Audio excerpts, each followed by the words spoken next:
عليكم ورحمة الله وبركاته. إن الحمد لله نحمده ونستعينه ونستغفره ونعوذ بالله من شرور أنفسنا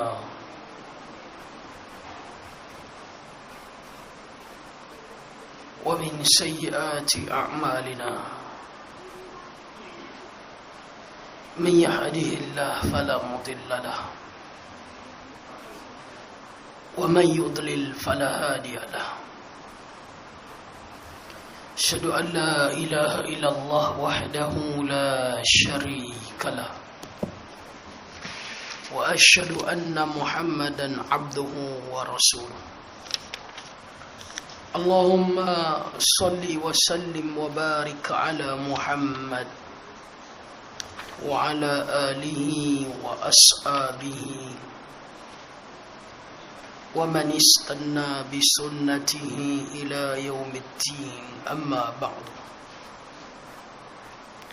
يا أيها الناس اتقوا ربكم الذي خلقكم من نفس واحدة وخلق منها زوجها وبث منهما رجالا كثيرا ونساء.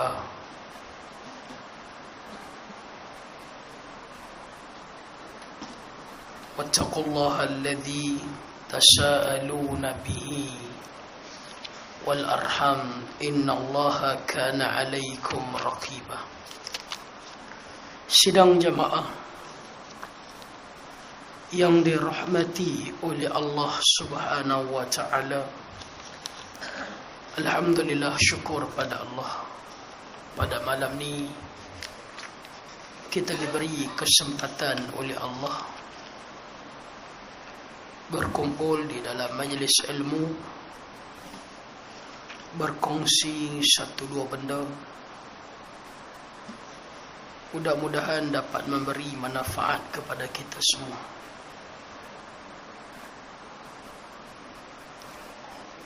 Nabi SAW bersabda di dalam sepotong hadis sahih.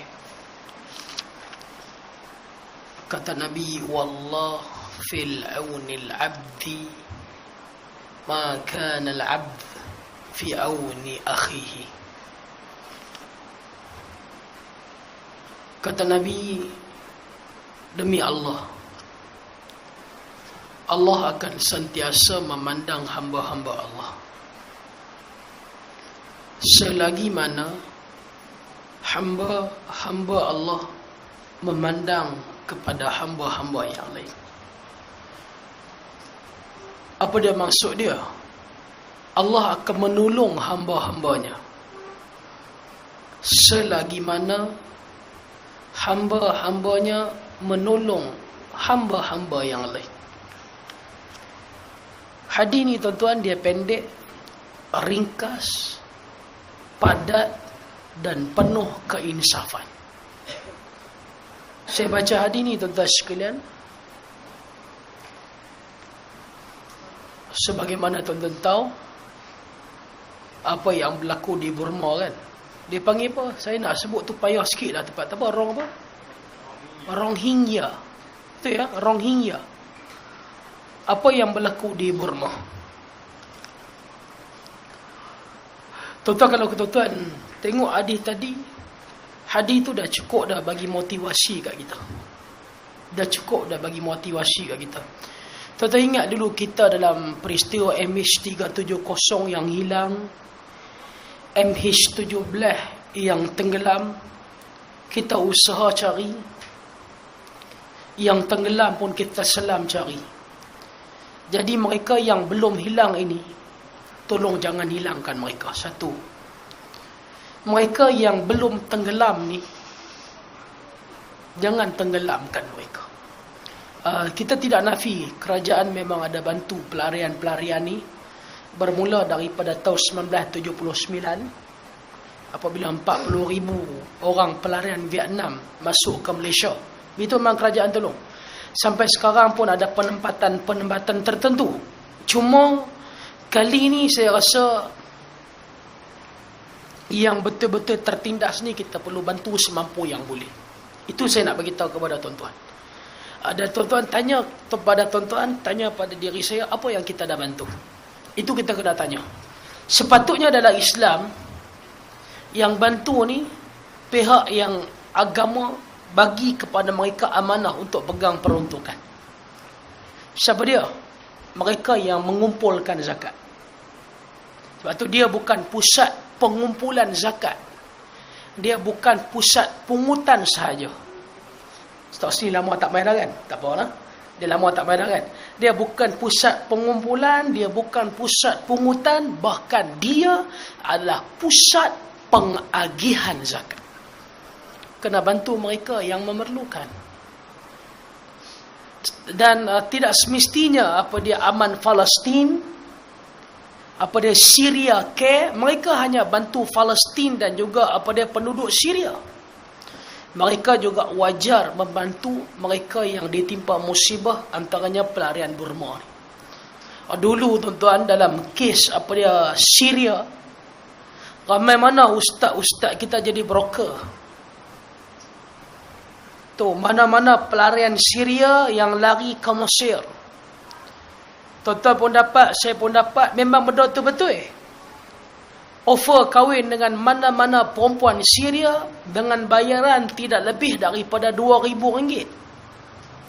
Ramai orang berebut.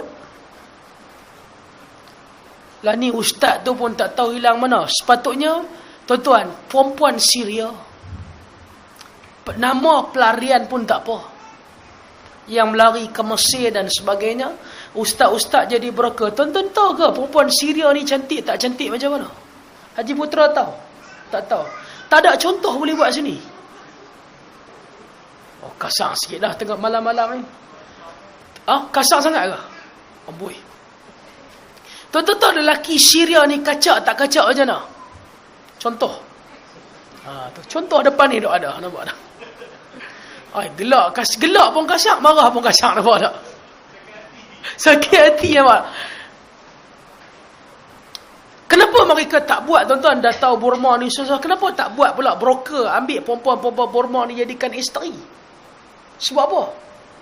Allah dia tahu Burma ustaz tu. Kalau polis tahan pun tinta dia JPJ tak lepas. Melawak tu kasar. Tolonglah mereka semampu yang boleh. Tuan-tuan cari mana-mana orang individu yang betul-betul amanah. Yang mereka ni kalau kita bagi mereka sumbangan, mereka akan sampai. Macam tadi ada satu pertubuhan, last kita boleh masuk duit untuk mereka bantu esok je. Kerana esok mereka memang nak sampaikan semua. Sebab mereka bukan simpan duit.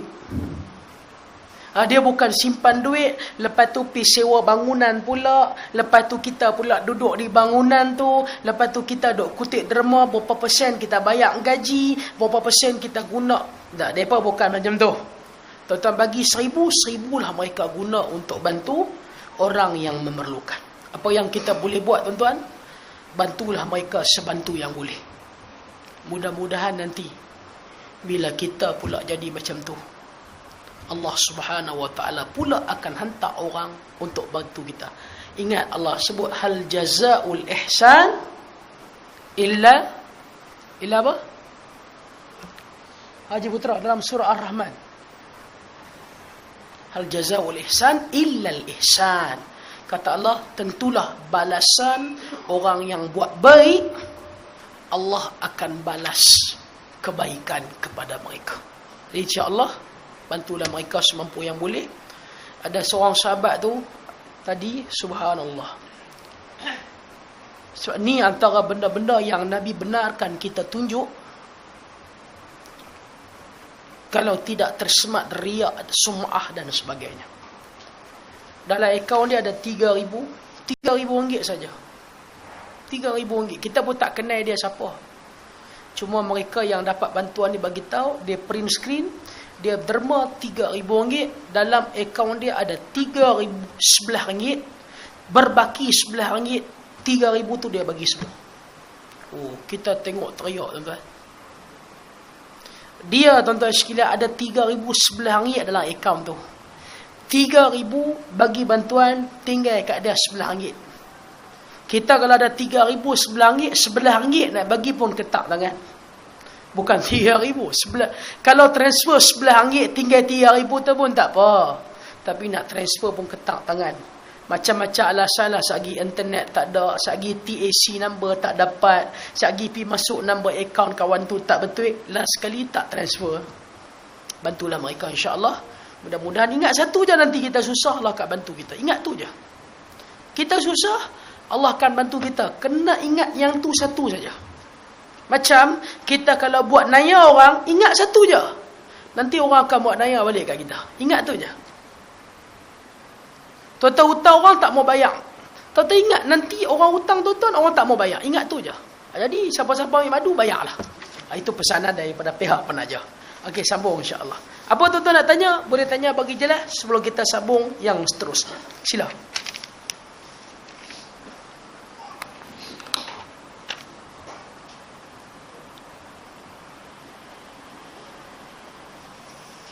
Kita sambung bab jenazah.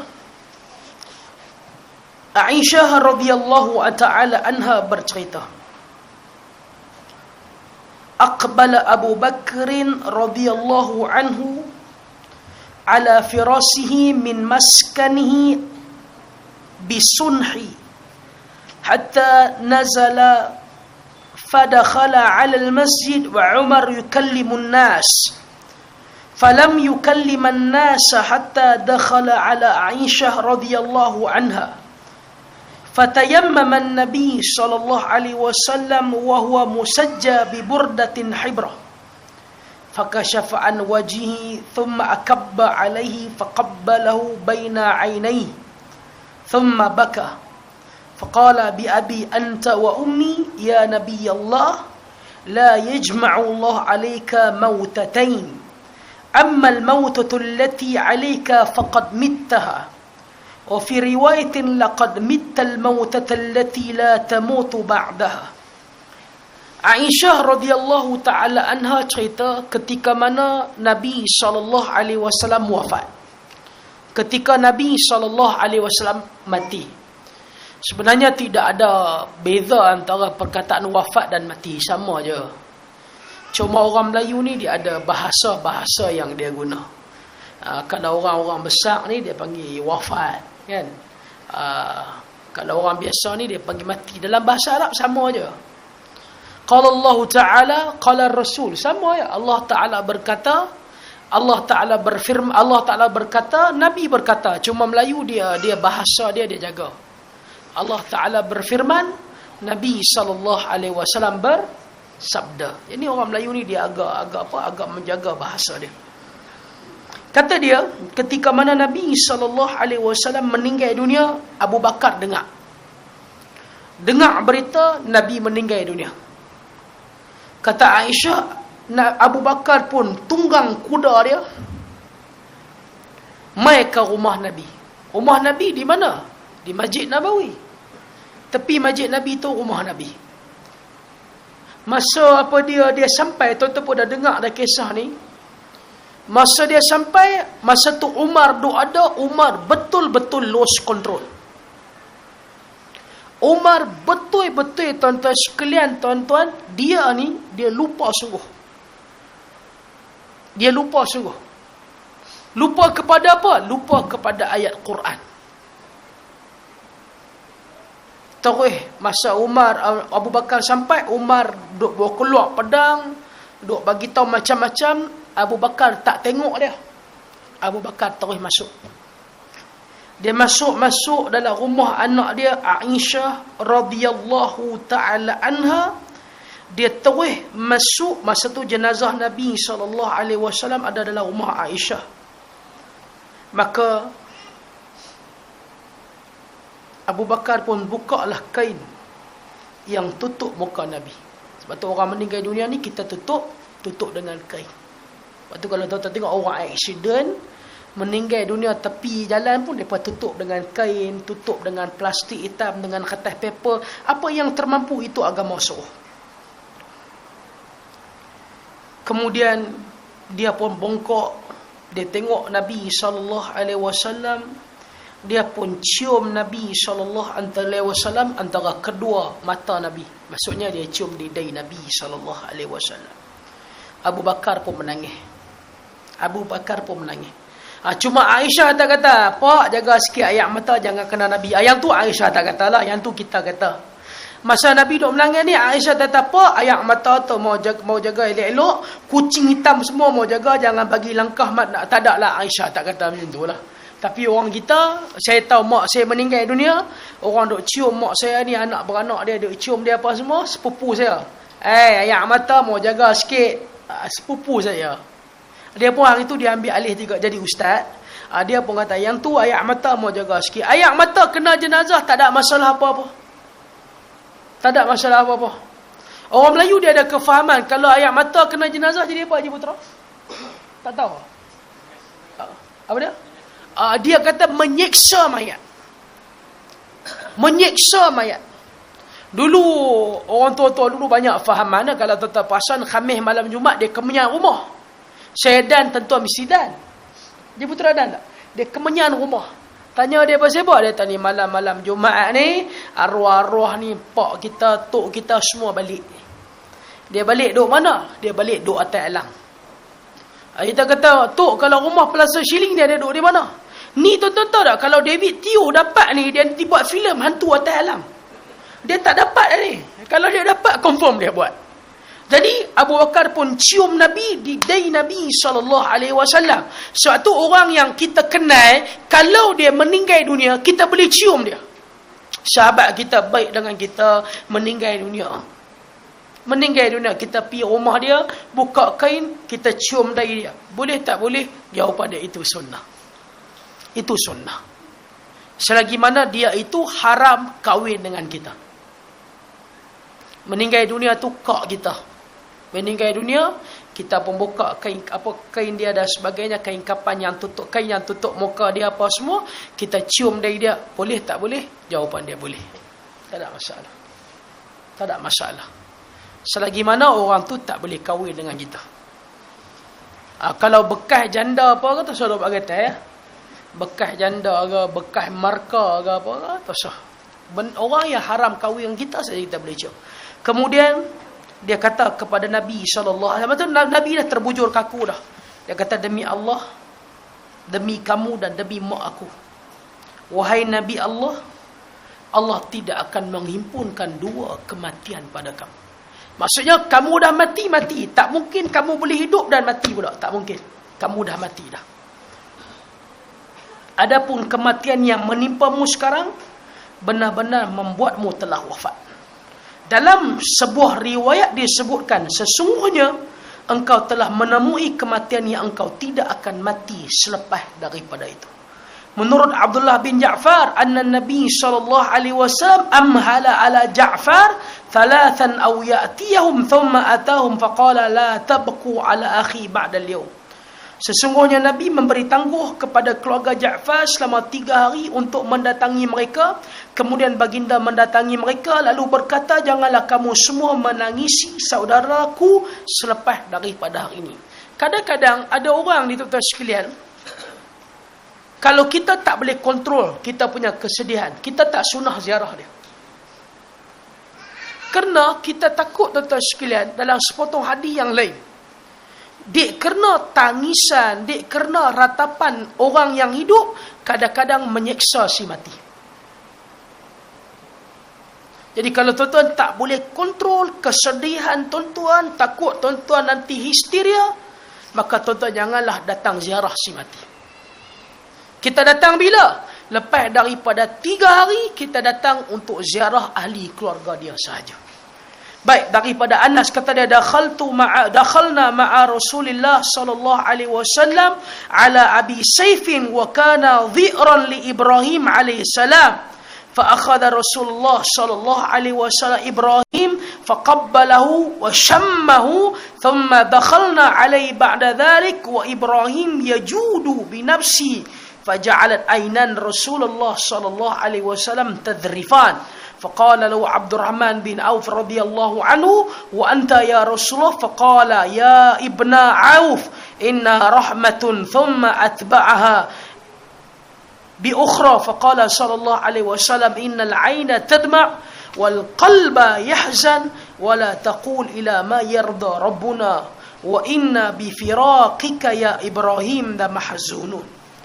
Kami bersama Nabi sallallahu alaihi wasallam pernah menemui Abu Saif yang merupakan suami kepada wanita yang pernah menyusukan Ibrahim alaihi salam. Lalu Nabi sallallahu alaihi wasallam memeluk dan mencium Ibrahim. Nabi pergi rumah satu orang perempuan. Orang perempuan ni pernah susukan anak Nabi nama Ibrahim. Yang ni tuan-tuan, yang ni dia panggil sunnah yang orang tinggal. Apa dia sunnah dia? Dia dapat anak, pergi cari mana-mana perempuan yang keturunan dia baik. Keturunan baik ni bukan maksud dia kena sayyid ke, dia kena syarifah ke, dia kena habib ke, tidak. Tidak, bukan itu maksud dia. Keturunan baik ni, dia ni kira kalau perempuan kerjaya dia pun baik. Dia ni pun orang cerdik, semayang tak tinggal dan sebagainya dan sebagainya. Maka disunnahkan kita bagi anak kita, bagi perempuan ni menyusu. Itu sunnah. Dan Nabi ini yang ni turun-temurun orang Arab tuan-tuan. Sampai hari ni. Sampai hari ni. Nabi sendiri ada 2 ibu susuan. Apa ibu susuan Nabi yang pertama nama dia? Yang pertama. Thuwaibah. Yang kedua, Halimatus Sa'diyah. Kadang-kadang mereka buat nasyid ni pun kalang kabut juga. Tapi tak apalah. Cuma nak bagi taunya, Nabi sendiri ada 2 ibu susuan. Hatta anak Nabi Ibrahim sendiri, Nabi bagi kepada satu perempuan yang dikelani dengan panggilan dia Ummu Ibrahim. Untuk menyusukan anak Nabi nama Ibrahim. Yang ni sunnah yang orang tinggal. Betul tak tuan-tuan? Dia duk fikir panjang ni, kalau saya bagi perempuan yang menyusu anak saya, nanti jadi kalang kabut lah, apalah, apa semua. Ada satu kawan isteri saya duduk di Putrajaya, kahwin tak ada susu. Tak ada susu. Jadi mereka ada grup apa lebih kurang semua ni. Jadi ada satu pula yang offer, tak apalah, mai hantar rumah dia, dia tolong susukan budak ni. Subhanallah, satu benda yang mulia. Hatta kalau dia menyusukan anak tu, dia boleh ambil upah. Yang ni satu bisnes baru. Dia boleh ambil upah.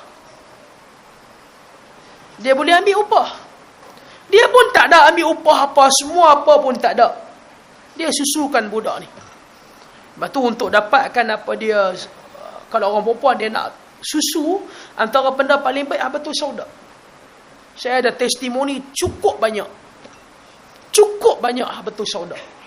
Orang perempuan lah, kalau tuan-tuan makan tak ada apalah. Ni orang perempuan.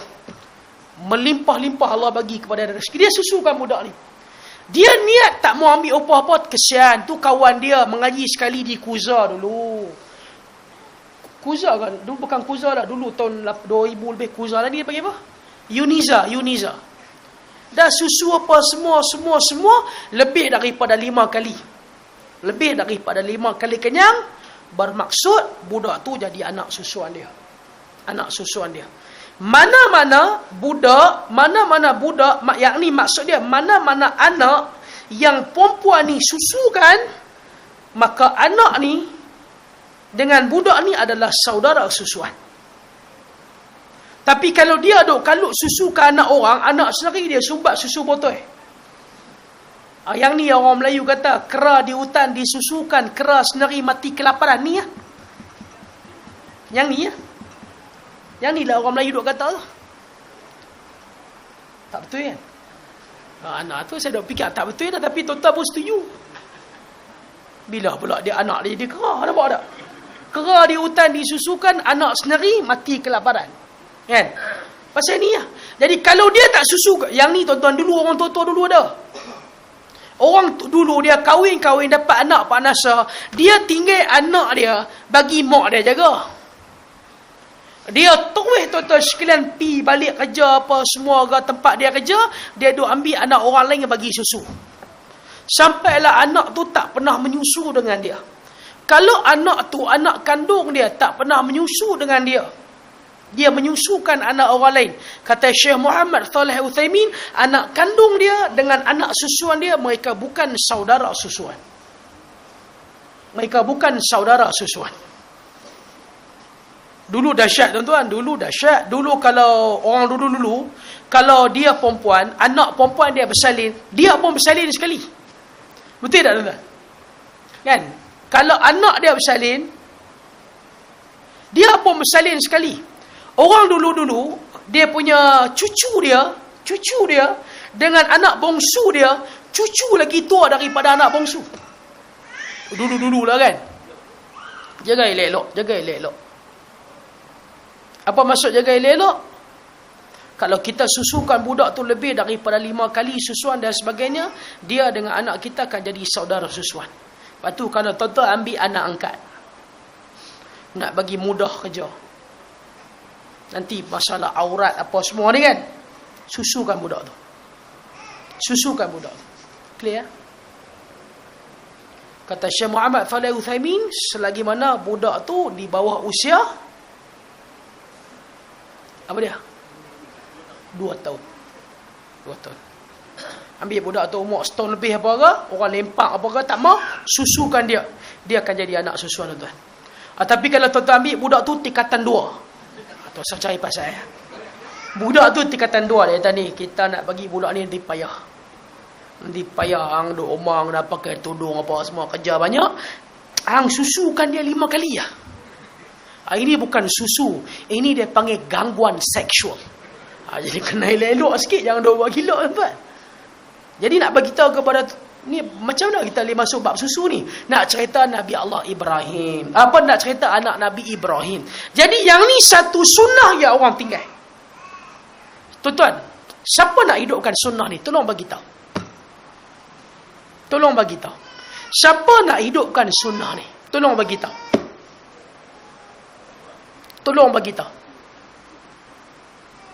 Tuan-tuan tengok dalam internet ke dan sebagainya, satu perempuan, boleh cari semua ni. Perempuan cerdik, hafal Quran, anak-anak dia pun hafal Quran dan sebagainya, keturunan baik-baik, duk mengajak orang mengaji dan sebagainya. Dengar kata dia dapat anak dan sebagainya.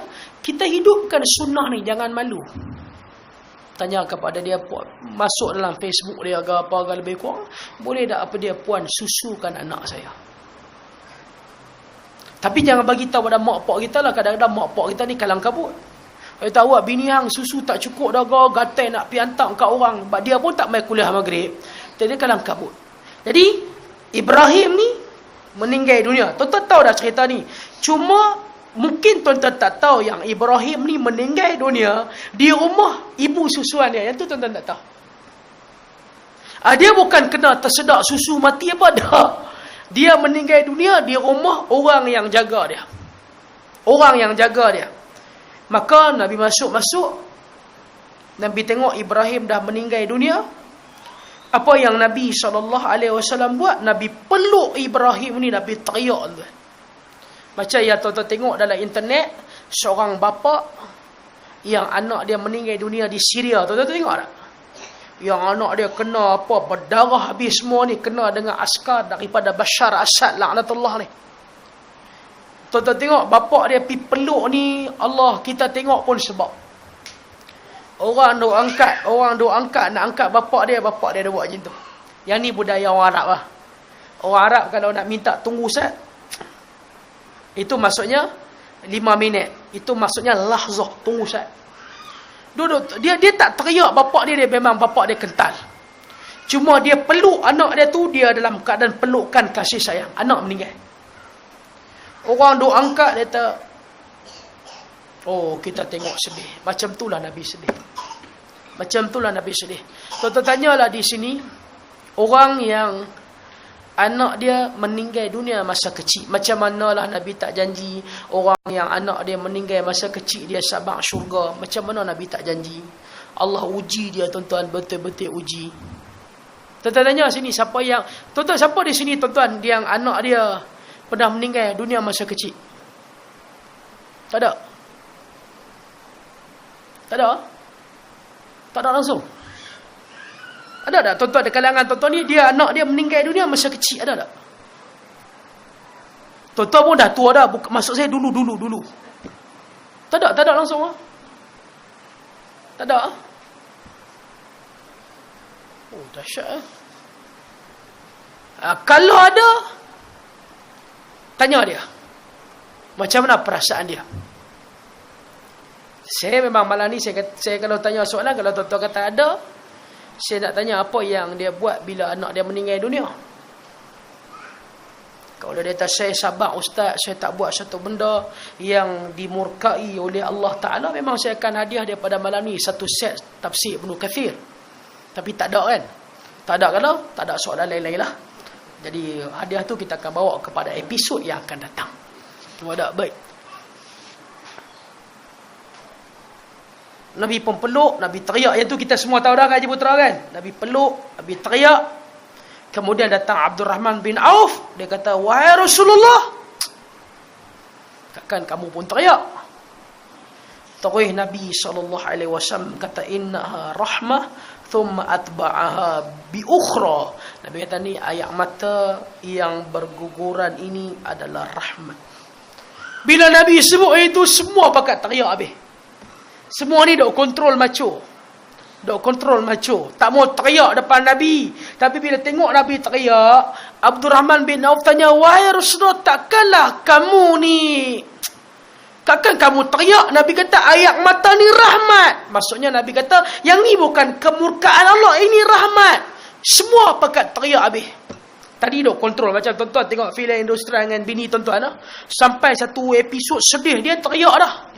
Tuan-tuan duk kontrol, pi dalam tandai duk lap air mata. Yang ni kita tahulah sebab lupa kita dah buat. Kita pernah tengok.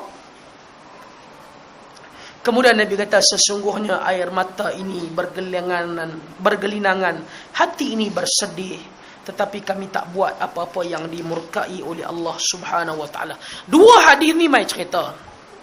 Antara sunnah bila orang tu meninggal dunia, kita kenal dia, kita baik dengan dia, disunnahkan kita cium dia. Disunnahkan kita cium dia. Ini sunnah. Kalau kita baik dengan dia, kita kenal dia, dia kerabat kita. Disunnahkan kita cium dia. Cium ni masa bila? Cium sebelum jenazah dimandikan. Kita cium bila panasa? Lepas daripada jenazah ni semua dah kapan, bubuh dekat ruang tamu. Mai adik-beradik kaum kerabat ni last kepak punya ni. Apa dia last kepak punya ni, siapa nak tengok siap-siap, siapa nak cium apa semua. Dia sebelum daripada mandikan jenazah. Lepas kafan, bawa pergi masjid, semayang. Lepas semayang, terus bawa ke tanah perkuburan, kebumikan. Kalau boleh lah, tuan-tuan lebih nak menepati sunnah, kita jangan semayang jenazah dalam masjid. Itu lebih menepati sunnah. Kerana Nabi, bila Nabi semayang jenazah, Nabi akan semayang jenazah di tanah lapang. Macam tempat yang Nabi duk semayang raya haji, raya puasa, di situlah Nabi semayang jenazah. Kalau boleh. Kalau tak boleh, tak ada isu lah. Kita semayang di masjid dan sebagainya pun tidak menjadi sebarang masalah. Baik, sila tuan-tuan sebelum kita sambung.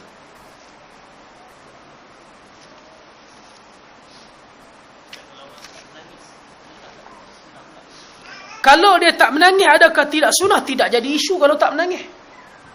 Tak jadi isu. Isteri dia meninggal dunia, dia hati dia kental. Orang main salam dia dah buat muka bengih. Sabarnya, alah biasa, yang hidup semua akan mati. Yang ni bukan apa tak menang. Yang ni betul-betul hati batu, konkret jiwa. Nabi pun teriak. Takkan kita tak teriak.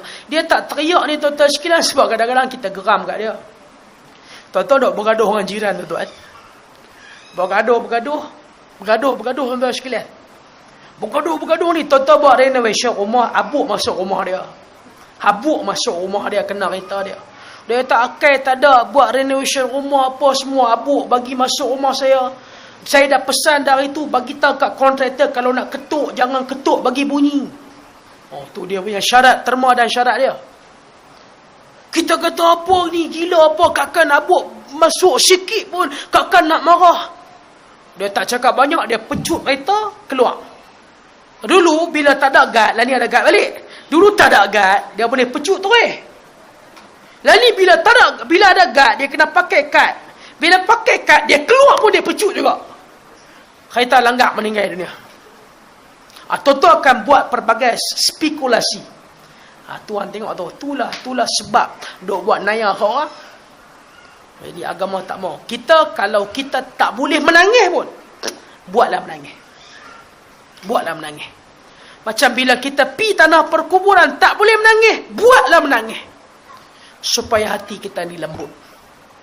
Supaya hati kita, tuan-tuan, dia nak tahu hati kita lembut tak lembut, senang ya. Senang ya. Oh, tuan-tuan dok buka Facebook, dok tengok orang dok memasuk banyak mengenai Rohingya ni, Burma ni. Kan? Ada satu temu bual yang dia cakap, yang Burma tu cakap orang putih tu. Tuan-tuan tengok tak? Cuma orang putih dia teruk lah. Saya punya orang putih lagi bagus daripada dia. Walaupun saya pun teruk jugalah. Nah, tapi saya tengok dia orang putih tu, they kill us. Nampak tak? Please, apa semua macam-macam lah dia cakap kan. Kita tengok sedih. Tuan-tuan duk baca-baca kisah mereka ni, kita pun jatuh air mata. Kita boleh tahu hati kita macam mana. Tapi kalau kita ni tuan-tuan sekalian, buatlah apa pun, tak ada apa, duk baca Rohingya, duk balai rokok 3-4 batang, tak ada apa, tak rasa apa, daripada tolong mereka, baik aku beli rokok lagi bagus. Hati kita ni tuan-tuan sekalian jadi macam batu.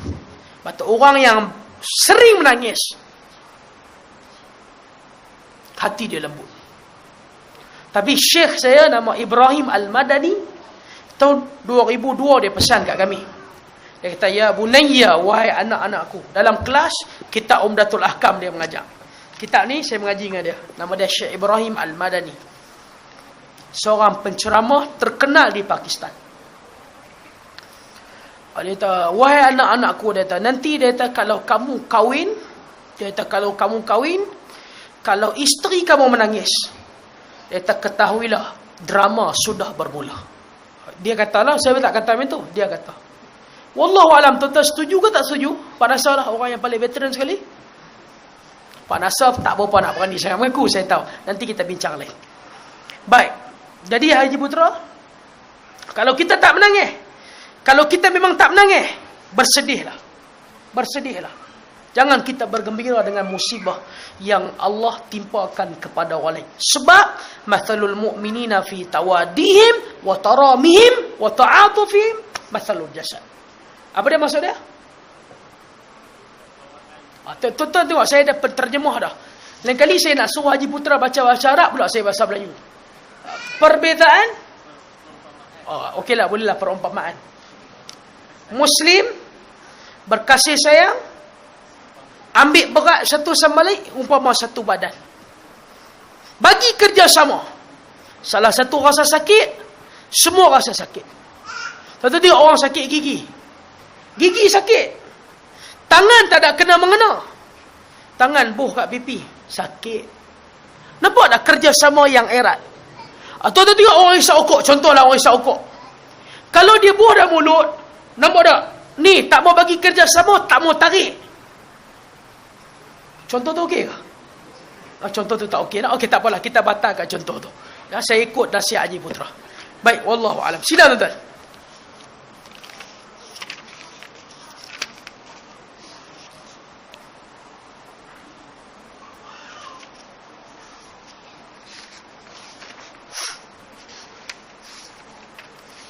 Dia nak habis dah. Bab ni betul-betul nak habis dah. Buku ni pun kita nak baca habis dah. Lepas ni insya-Allah kita akan bincang kat tuan-tuan mengenai satu bab, nama dia bab mengenai haji. Nah, kita akan masuk bab kitab kita ni bab haji ke bab zakat? Saya pun tak ingat. Kita akan masuk bab mengenai zakat. Bab zakat ni dia agak kalang kabut sikit. Masuk kalang kabut, kita kena ambil semua hadis mai cerita. Baru kita boleh nampak gambaran zakat ni dia komplit. Sebab Dalam hadis ni, dia dalam kitab Umdatul Ahkam ni, dia akan bawa kepada kita hanya hadis Bukhari Muslim sahaja. Jadi kita kena topak hadis-hadis yang lain supaya kita nampak gambaran zakat itu sempurna. Dia nanti mai bahas kat tuan-tuan tu, tuan-tuan dia akan bahas apa nanti? Dia akan mai bahas kepada tuan-tuan mengenai masalah contohnya. Contohnya nah. Tuan-tuan hari ni tuan-tuan kena bayar apa dia, zakat apa? Zakat kat apa? Yang dok potong bulan-bulan tu. Zakat pendapatan. Dia mai cerita mengenai zakat pendapatan, dia akan bagi tahu adakah zakat pendapatan ini dia bercanggah dengan terma dan syarat zakat. Dia bercanggah tak dengan terma dan syarat zakat? Sebab tuan-tuan kena potong tiap-tiap bulan. Contoh. Dia asalnya, dia nak bagi kita mudah. Supaya kita ni bila nak berkeluar selonggok ni, Pak Nasr tak rasa berat. Tuan-tuan, selonggok nak berkeluar ni berat. Berat, tuan-tuan. Tuan-tuan bayang kalau tuan-tuan dalam duit dalam bank, katalah tuan-tuan ada dalam bank, katalah 1 juta. Tuan-tuan punya zakat 2.5%. Berapa je betul? 25,000. Berat, tuan-tuan. Kalau tak ada iman, dia akan cuba nak apa? Nak cari jalan macam mana 25,000 ni jadi 2,500. Dia berkeluar zakat ni, Haji Putra, bukan kata ketak dia kena Parkinson ni kena. Ni nak cek, nak sign cek ni. Tu macam tu. 3 kali reject cek tu. Dia kena ada iman. Jadi macam mana? Boleh tak boleh kita potong gaji dan sebagainya? Sedangkan dia punya terma dan syarat dia ada 2. Pertamanya, haul. Yang keduanya, 2 benda. Macam mana? Kalau tuan-tuan dah kena zakat, dalam Islam, tuan-tuan boleh tak kena teks? Itu perbahasan dia pula. Ni orang menyaga, contoh orang menyaga. Dia bayar zakat. Kemudian dia kena bayar cukai. Betul tak? Dia bayar cukai ni, boleh tak boleh dalam Islam, dia pergi buat pula creative account. Takkan tuan-tuan tak tahu? Boleh tak boleh? Creative account ni dia ada sendian berat. Bawah sendian berat tu ada 3-4 biji pula enterprise. Enterprise tu semua nama anak beranak dia. Berkeluar voucher, receipt apa semua, pimai-pimai dapat ke dia. Boleh tak boleh? Nanti kita akan bahas nanti. Wallahualam. Macam pensyarah APM, Akademi Percukaian Malaysia. Sebab kita mengajak ni bawah, nampak tak? Nanti kita akan bincang ni. Wallahualam, saya balik dulu. Saya ada tetamu daripada Kuantan. Saya nak mai tadi, nak keluar depa mai. Kakak saya nak cancel dengan Aizul. Tuan-tuan tak tahu dia agak serius masa dalam SMS. Lah ni dia boleh gurau-gurau dalam ni dia SMS, dia memang dia serius. Jadi kita jumpa nanti insya-Allah pada sesi akan datang. Kita akan habiskan sikit lagi. Kita terus masuk dalam bab zakat insya-Allah. Wallahu alam. Aqulu qawli hadha wa astaghfirullahal azim li wa lakum. Walhamdulillahi rabbil alamin. Subhanakallahu bihamdi. Asyhadu an la ilaha illa ant wa nastaghfiruka wa natubu ilaik. Assalamualaikum warahmatullahi wabarakatuh.